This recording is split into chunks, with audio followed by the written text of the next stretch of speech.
एक और बड़ी खबर दर्शकों का उज्जैन से ही बता दें, जहां मध्य प्रदेश में टाइगर की सियासत पर कमलनाथ ने एक बार फिर बयान दिया है और कमलनाथ ने कहा है कि मध्य प्रदेश की जनता सब जानती है। जनता जानती है कौन टाइगर है, कौन हाथी है, कौन चूहा है।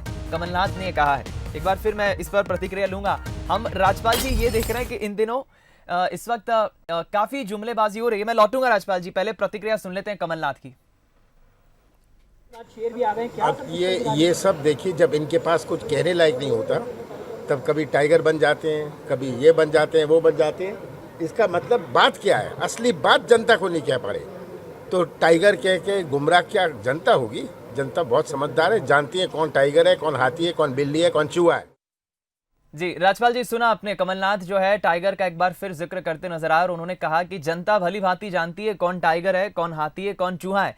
लेकिन हम ये देख रहे हैं कि जुमला इन दिनों टाइगर का काफी प्रचलित है। पहले ज्योतिरादित्य सिंधिया के पहले जब विधानसभा चुनाव नहीं हुए थे 2018 में, तब मुख्यमंत्री रह चुके शिवराज सिंह चौहान ने भी दिया था। मुद्दों की आखिर बात क्यों नहीं हो रही? ये टाइगरबाजी के जुमले आजकल इन दिनों क्यों प्रचलित है? की हो रही है। भारतीय जनता पार्टी के मुख्यमंत्री बात मुद्दे की कर रहे हैं। अगर वो दिल्ली जाते हैं तो केंद्र के मंत्री सदानंद गौड़ा से मिलकर यूरिया का मध्य प्रदेश को आवंटन बढ़ाने की बात करते हैं। यूरिया की आवश्यकता मध्य प्रदेश के किसानों को जनवरी में लगेगी, दिसंबर में लगेगी, परंतु आज जाकर कोटा बढ़ाना कांग्रेस जैसी स्थिति नहीं। कमलनाथ जी के समय पे किसानों को लटपट रहे थे, यूरिया लेने जा रहे थे। आज अगर मान लो मध्य प्रदेश के मुख्यमंत्री जाकर दिल्ली में जाकर राजनाथ सिंह जी रक्षा मंत्री से बात करते हैं तो वो मध्य प्रदेश के लिए एक सैनिक स्कूल लाने की बात करते हैं।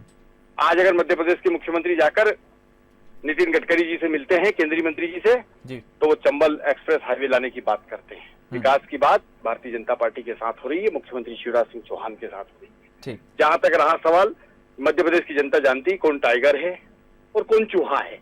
कमलनाथ जी ने चूहे का जिक्र करा, मैं समझता हूँ उन्होंने स्वयं को अलंकृत करने का काम किया है। ठीक, योगेश जी क्या कहेंगे आप? क्योंकि देख रहे हैं जनता तो साफ देख रही है, जुमलेबाजी भी खूब हो रही है, टाइगर को लेकर बयानबाजी भी खूब हो रही है, लेकिन कहीं ना कहीं मुद्दों की कमी है, मैं समझता हूँ। देखिए क्या होता है, जब टाइगर सर्कस में आकर बैठ जाए और उसके रिंग मास्टर आरएसएस या भारतीय जनता पार्टी के हो जाए तो वो टाइगर चूंकि गले में पट्टा डल जाता है तो बार बार वो दोहराते हैं कि मैं टाइगर हूँ, मैं टाइगर हूँ, मैं टाइगर हूँ। ये टाइगर शब्द का प्रयोग एक हताशा निराशा की राजनीति का प्रतीक है जो सिंधिया जी के द्वारा किया गया है। अब वो रिंग मास्टर जिनके दूसरे हो गए, भारतीय जनता पार्टी के आका हो गए, वो बार बार अपने आप को टाइगर बताने की कोशिश कर रहे हैं। लेकिन अब रिंग मास्टर हैं जो चाबुक लेके खड़े हुए आरएसएस के लोग हैं, भारतीय जनता पार्टी के लोग हैं। जो कांग्रेस में सम्मान प्राप्त था, जो कांग्रेस में ऊंचाइयां थी, वो एकदम घट गई, साइड में कुर्सियां लगने लगी है। अब उनको बार बार अपने आप को टाइगर बोलना पड़ रहा है और आप स्पष्ट हो जाता है।